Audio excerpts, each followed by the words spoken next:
Assalamualaikum warahmatullahi wabarakatuh. Perkenalkan, nama saya Rifatul Khaira. Di sini saya akan membawakan materi yang berjudul Fokus dalam Belajar. Yakin masih mau malas belajar? Coba jawab dulu pertanyaan ini. Kenapa Anda malas belajar? Pasti ada yang menjawab belajar itu membosankan, tidak mengerti pelajaran. Lebih baik saya membaca komik, main game online, dan menonton TV. Ini adalah jawaban yang sering diungkapkan oleh setiap pelajar bila ditanya kenapa mereka malas belajar. Tetapi kalau kita lihat dari kacamata pikiran, penyebab Anda malas belajar adalah tidak adanya tujuan yang spesifik dan jelas dari mata pelajaran yang Anda pelajari. Ini umum di kalangan para pelajar. Mengapa? Karena para pelajar tidak pernah diajarkan bagaimana pentingnya sebagai sebuah tujuan, yang bagaimana cara membuat tujuan yang benar dalam belajar. Ketika masuk kelas, umumnya Anda langsung membuka tas dan mengambil buku pelajaran, dan guru langsung mengajarkan materi pelajaran yang sedang dibahas sesuai kurikulum sekolah ataupun pemerintah, tanpa ada pemerintah atau arahan untuk menulis tujuan dalam belajar. Selain dari itu, banyak pelajar tidak mengetahui apa manfaat dan aplikasi dari pelajaran yang dibahas dalam kehidupan Anda sehari-hari. Yang penting, Anda disuruh ke sekolah dan melakukan semua hal yang diminta dan diajarkan oleh guru untuk dikerjakan. Maka tidak heran belajar menjadi proses yang sangat membosankan bagi Anda. Rasa malas adalah salah satu bentuk perilaku dari suku menunda. Bila Anda suka menunda, maka Anda pasti akrab dengan sifat malas. Cara paling efektif untuk mengatasinya adalah melakukan upaya nyata dengan tepat untuk membentuk perilaku baru yang bisa membantu Anda memiliki rasa disiplin dalam diri untuk belajar. Nah, berikut saya bagikan tipsnya. Strategi belajar. Strategi belajar yang tepat adalah salah satu solusi untuk mengatasi kebiasaan malas belajar Anda di sekolah ataupun di rumah. Ini sangat bermanfaat karena memudahkan Anda dalam belajar di sekolah. Untuk menghadapi misalnya akan sangat sulit bila hanya menggunakan metode yang biasa diajarkan di sekolah.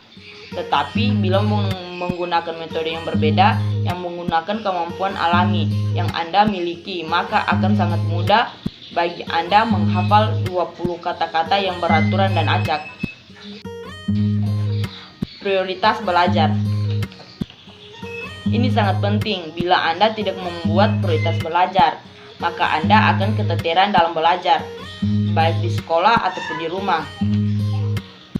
Dengan membuat dan memberikan prioritas pada pelajaran yang Anda kuasai, Anda akan semakin mudah mengerti materi yang sedang Anda prioritaskan dan kuasai. Dalam prioritas belajar, Anda juga harus belajar mengatur diri. Untuk mengatur diri, Anda harus menyesuaikan dengan diri dan kemampuan Anda. Apakah Anda harus belajar di pagi hari, menyelesaikan semua tugas rumah setelah pulang sekolah, atau di malam hari? Tipsnya, jangan pernah belajar di atas jam 9 malam karena akan membuat Anda untuk tertidur. Lebih baik Anda lebih cepat belajar. Pikiran dan tubuh Anda lebih bisa diajak untuk bekerja sama daripada malam hari. Tindakan yang harus dilakukan. Bila Anda melakukan tindakan, meskipun itu tindakan yang sangat kecil, bila terus dilakukan secara terus-menerus, maka perlahan tapi pasti Anda akan memiliki kebiasaan untuk belajar dan disiplin yang baik. Dengan begitu, Anda bisa mengatasi kebiasaan malas belajar dalam diri Anda. Ingatlah prinsip ini. Semakin banyak Anda bertindak, semakin cepat Anda mendapatkan kebiasaan baru yang Anda sedang bentuk dan prioritaskan. Sekian dari materi yang Ibu jelaskan hari ini, Ibu akan bertanya, bagaimana dengan mata pelajaran kamu sehari-hari? Masih bisa kamu ikuti dengan baik toh? Alhamdulillah Bu, saya masih bisa.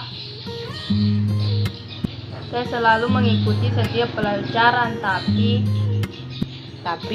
kenapa? Kan sudah bagus toh kamu selalu mengikuti pelajaran yang ada. Iya Bu, meski selalu mengikutinya, tapi kenapa nilai saya Bu selalu tidak memuaskan hati saya? Lah kenapa bisa begitu? Menurut kamu bagaimana? Sudah benarkah cara kamu belajar selama ini? Kalau menurut saya sih Bu, memang kurang sih Bu waktu belajar saya. Soalnya saya tidak punya waktu yang pas Bu buat belajar. Lah kenapa kok bisa begitu?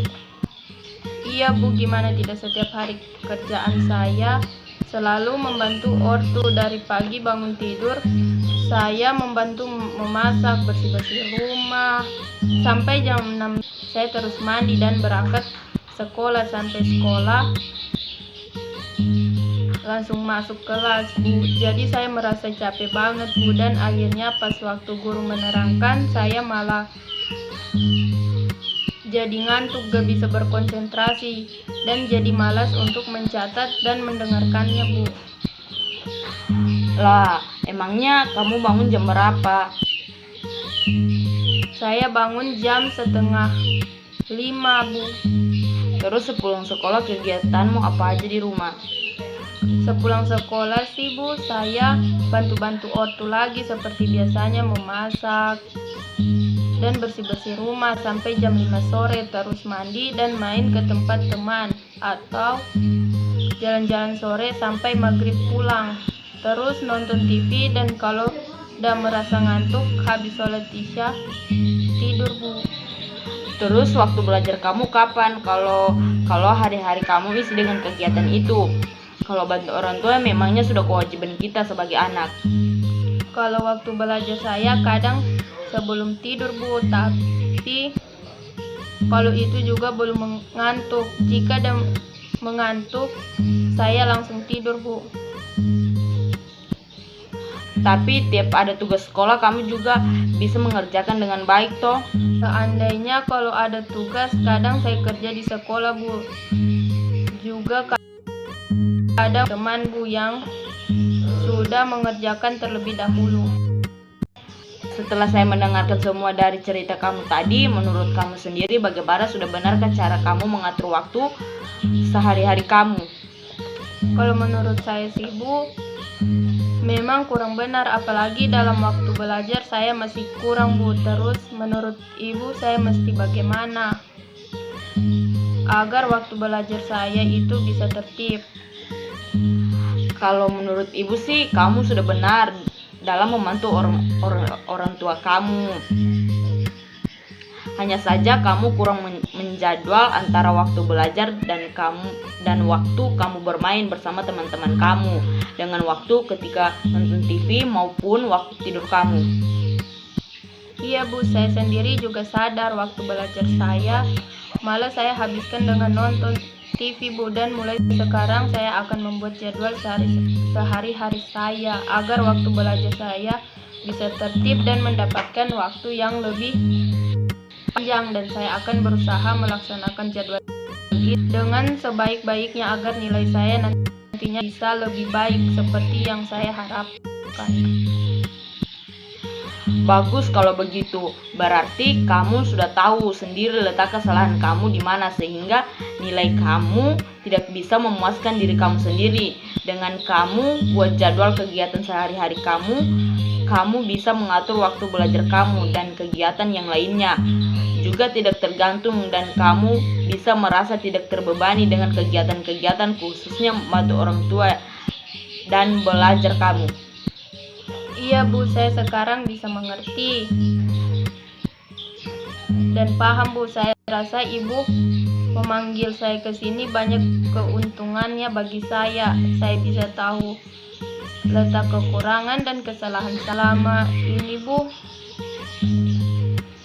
Makasih banyak ya Bu dan manggil saya dan mengajak saya untuk ngobrol, sehingga masalah saya selama ini menemukan titik jalan ke depannya. Iya, sama-sama. Ibu juga sangat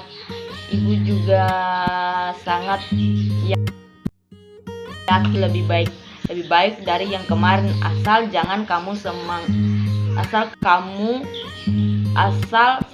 saja kamu semangatnya berubah dan yakin pada kamu sendiri kalau kamu bisa lebih baik dan nilai-nilai kamu akan memuaskan. Iya Bu, saya akan semangat dan yakin kalau saya bisa merubahnya Bu.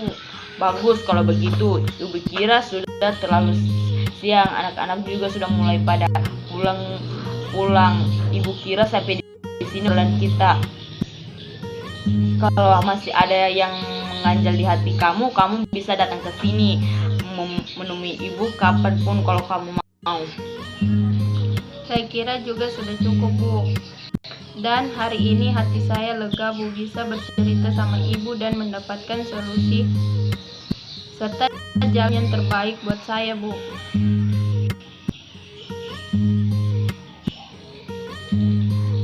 Iya, sama-sama. Semoga sukses ya. Sekian video dari saya. Lebih dan kurangnya saya mohon maaf. Wabillahi taufiq wal hidayah. Wassalamualaikum warahmatullahi wabarakatuh.